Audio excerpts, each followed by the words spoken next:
कोल्हापूर जिल्ह्यातील आजरा तालुक्यातील पारेवाडी या गावी अभ्यासू शेतकरी वीरेंद्र देसाई यांच्या शेतामधला हा खोडवा बघा। ही तोडणी जानेवारीची आहे। 2 महिन्यामध्ये खोडव्याची झालेली वाढ, त्याला फुटलेले फुटवे, त्याच्या पानांची साईज आणि आलेली काळुकी, तुम्हाला असं वाटेल की रासायनिक खतांच्या माऱ्यामुळे हे झालेलं आहे।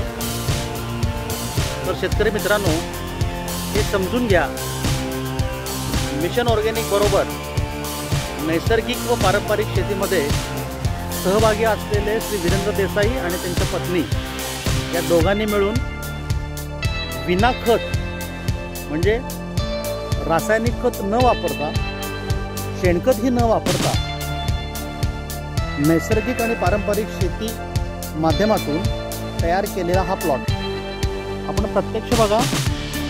उसाला फुटवे किती आहेत, हे 2 महिन्याचा खोडवा आहे।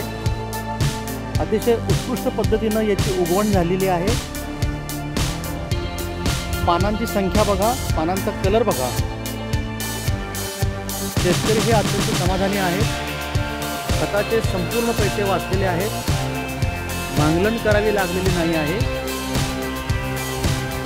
जमिनीमध्ये भूसुधारक याचे डोस आणि अन्नपूर्णा ह्या झाडपाल्याच्या आयुर्वेदिक बेस असलेल्या औषधांची फवारणी यातून हा प्लॉट अतिशय सुंदर रीतीने सुरू झालेला आहे। धन्यवाद।